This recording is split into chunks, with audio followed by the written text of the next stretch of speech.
rather than pay American workers a decent wage and negotiate with the union. Everybody knows that, and that's what they did. I opposed every one of these disastrous trade agreements, and history will record I was right. Hillary Clinton supported NAFTA, supported PNTR with China, supported the Colombian trade agreement, supported the Korean trade agreement, supported almost all of these disastrous trade agreements. And the result is the loss of millions of decent paying jobs and a race to the bottom. A race to the bottom, which means that now many of the new manufacturing jobs being created in America pay substantially less than the jobs we used to have. So, I think history will record that I was right on these trade agreements, and if elected president, let me tell you what we're going to do. We're going to make a radical change in our trade policy. Corporations in this country are going to start investing in Ohio, in Michigan, in Vermont, in the United States, not just in China and Mexico.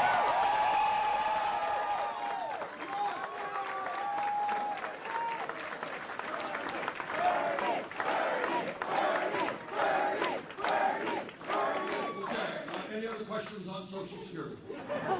Okay, thank you all. We love Bernie. We love you.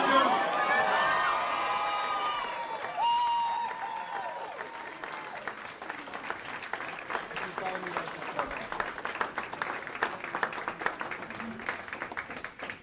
you. We don't want to move to Canada. Please don't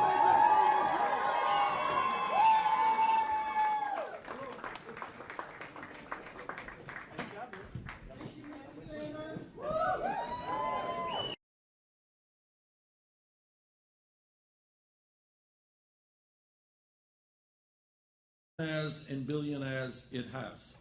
It is judged by how we treat the weakest and most vulnerable amongst us. Our parents and our grandparents raised us. They built this country. We are not going to turn our backs on them. Now, the simplest and most straightforward way to deal with Social Security today is a very, very simple principle. And that is to understand that right now we have somebody making $5 million a year, somebody making $118,000 a year. They are both contributing the same amount into the Social Security Trust Fund. If you lift that cap, and you don't have to start at $118,000, you can start at $250,000. And go off from there and have people $250,000 or more paying the same percentage of their incomes in Social Security tax as somebody making $40,000 a year, you can extend the life of Social Security from 19 years to 58 years. Number two, you can significantly raise benefits for seniors and disabled vets who are earning less than $16,000 a year. We expand benefits by $1,300 every year. No small thing. Second of all, there has been this absurd idea called a chain CPI. You all know what a chain CPI is? What it is an effort to cut Social Security by claiming that the cost of living adjustments that seniors receive are too high. Anybody here know what the COLA that seniors receive this year is? Zero. Now, when you get a zero COLA increase, how is that too high? How do you cut it? It's an absurd idea. So what we are going to do is have a segregated index for seniors, really looking at what seniors' expenditures are, which are disproportionately higher for health care and prescription drugs, meaning they need more than general inflation accounts for. So, furthermore, let me say this. We are not going to strangle Social Security Administration. We're not going to continue to close down field offices, cut back on workers. Seniors and disabled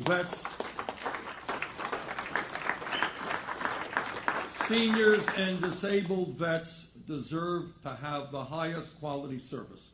When they have a problem, when they have a question, they deserve a timely answer.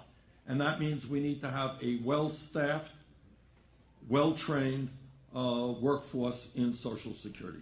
Last point that I want to make, which is a parallel issue. Many of our seniors are struggling with the high cost of prescription drugs.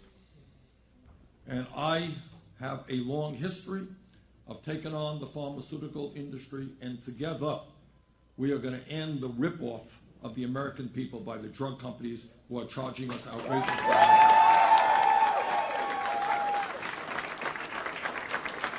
And lastly, I want to acknowledge the presence of my dear friend, somebody who I have known from the day that I was elected to Congress, Marcy Kaptur of Ohio, one of the great members of the United States Congress. Thank you all. Thank you all very, very much. And let me just thank all of you who are working for the Social Security Administration. I know that these are hard times. And I know that you are aware that every day there are people in Congress who want to make your life more difficult in terms of your ability to provide quality services to the people that we represent. So I thank you so much for hanging in there, and I very much appreciate your support today. Okay. Do we have any media interest in Social Security? No. Okay, thank you all. You are interested in Social Security? Okay, well, there you go.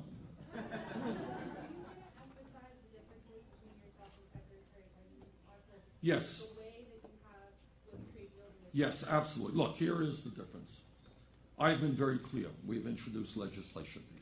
And as I mentioned, our legislation lifts the cap on taxable income, expands benefits, and extends the life for 58 years so that our kids and grandchildren do not have to worry about whether or not they're going to get Social Security.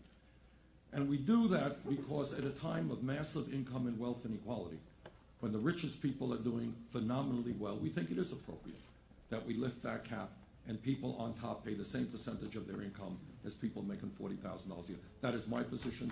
That has been my position for years.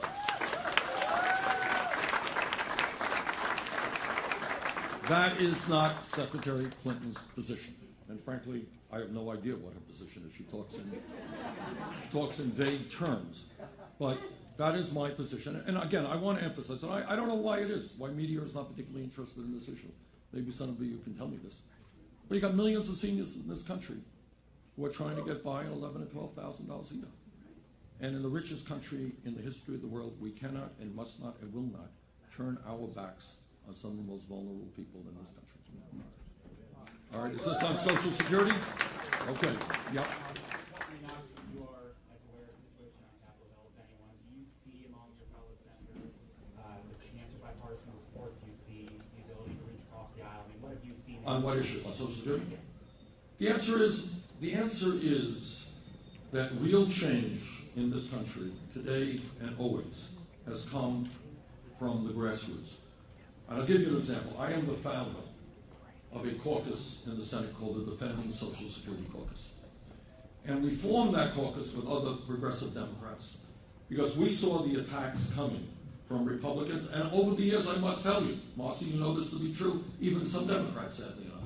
All right? And we said, no, you're not going to cut Social Security. And what ended up happening, we work with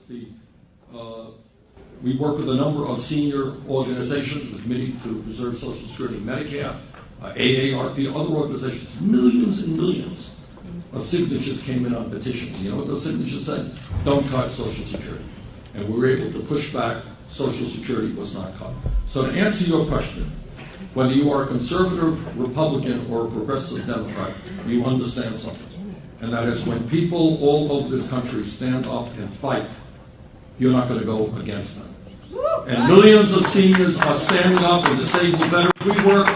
We work on this issue with obviously the major senior groups. We work with all of the veterans organizations, the American Legion, DAV, Vietnam Vets, the VFW. We work with disability groups, and all of these groups stood up and they said to Congress, you will not cut Social Security. We won that. Now the fight is to expand Social Security. So to answer your question, yeah, I think when millions of people stand up and fight back, we will be able to expand Social Security. On Social Security, about pensions. Can you say something about the legislation that you and Marcy Kaptur have introduced? Absolutely. Look, when we talk about what goes on with seniors, what Marcy Kaptur knows, what I know, is there was a terrible provision in a major piece of legislation that will could make massive cuts in pensions that workers were promised and were guaranteed. You underline people's faith in government when you have a process in which people were promised pensions, gave up wage increases, gave up health care benefit increases for these pensions, and then Congress acts to say, no, we're going to see the possibility of massive cuts in pensions. I am on legislation in the Senate, and Marcy is working hard in the House. We're going to do everything that we can to make sure that the promises made to those workers are promises that are kept.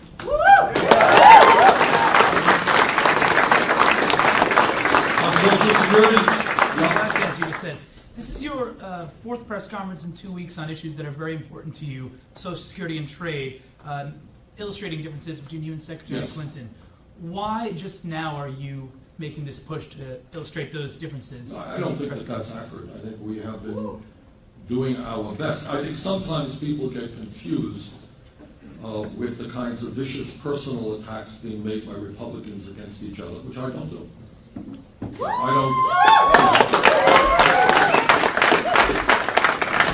And what we are seeing in the Republican presidential process is like a sixth grade food fight that you see in the cafeteria. And I would hope that most sixth graders understand that we don't behave like that.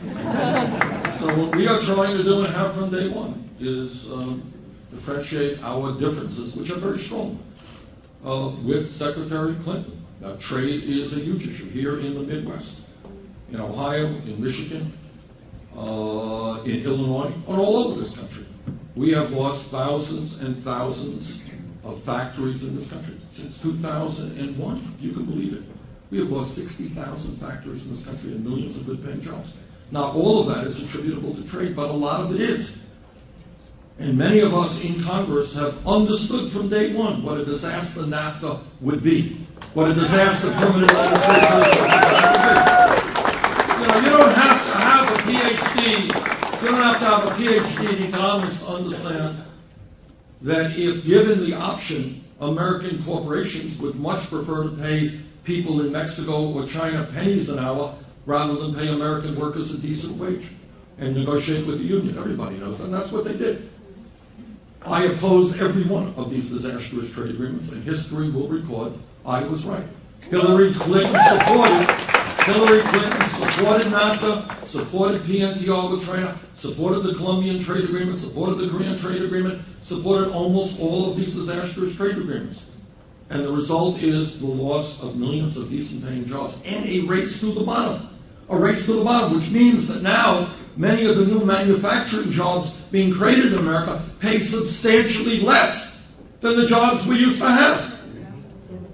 So, I think history will record that I was right on these trade agreements, and if elected president, let me tell you what we're going to do. We're going to make a radical change in our trade policy. Corporations in this country are going to start investing in Ohio, in Michigan, in Vermont, in the United States, not just in China and Mexico.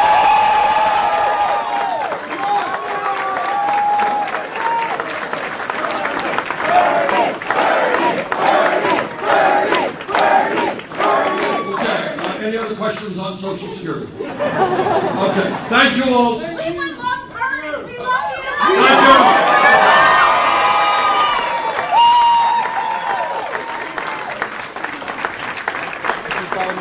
Thank you.